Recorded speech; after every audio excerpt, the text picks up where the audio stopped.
Hi, welcome to my channel. Hi friends, చూడండి మునక్కాయలు మా ఆంటీ వాళ్ళ చెట్టుకి ఫుల్ కాసాయి.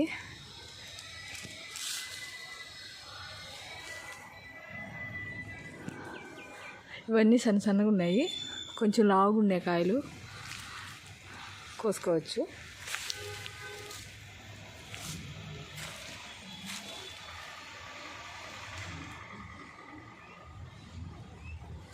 కొంచెం లావుగా ఉన్నాయి. ఇక్కడ చూడండి, కింద కల్లా వచ్చి చెట్టు నిండా బాగా వచ్చేసింది. లోపల కాయలు, కొమ్మ కూడా ఇరిగిపోయింది. ఇది ఇలా ఇరిగిపోయి ఉన్నాయి కొమ్మలు.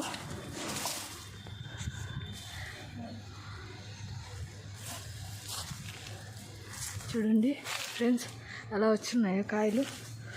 ఇదిగోండి, ఇవి లావుగా ఉన్నాయి కొంచెం. ఇప్పుడు ఇవి కోసుకుంటాం మేము. మా ఆంటీ వాళ్ళు కోసుకొని పోమన్నారు, అందుకని వీడియో తీస్తున్నాను.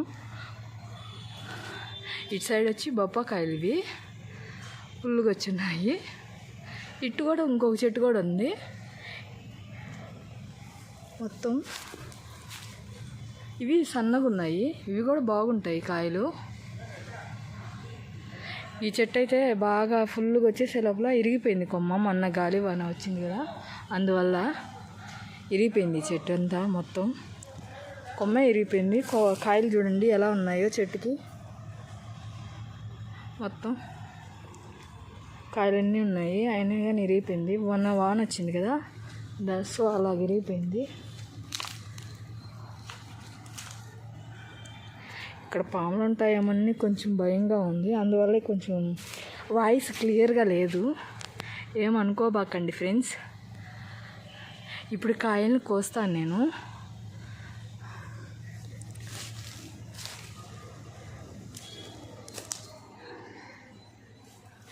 విరిగిపోతున్నాయి ఫ్రెండ్స్.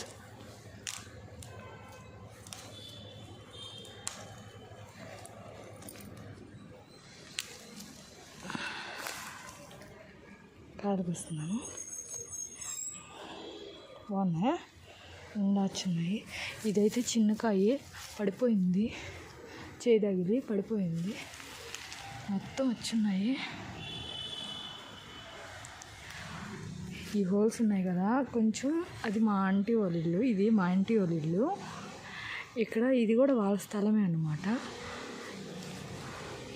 అంటే వచ్చి కోసుకోపోండి అని చెప్పారు, అందుకని వచ్చాము. వచ్చి కోసుకుంటున్నాము కాయలు. చెట్టు నిండా చూడండి ఎలా ఉన్నాయో, ఫుల్గా ఉన్నాయి. ఈ బొప్పాయి చెట్లు కూడా మా ఆంటీ వాళ్ళేను. మొత్తం 3 చెట్లు ఉన్నాయి, మునగ చెట్లు. 3 చెట్లు కాయలు ఇవి. కానీ నేను ఒక చెట్టుకే కోస్తున్నాను. ఆ చెట్టుకి ఇవ్వండి ఫ్రెండ్స్, ఈ కాయలన్నీ ఇప్పుడే కోసాను. మా చెట్టు, మా ఆంటీ వాళ్ళ చెట్టు. ఈ మాత్రం కొన్ని చేయి తగిలి ఇరిగిపోయాయి ఈ కాయలు. ఎన్ని కాయలు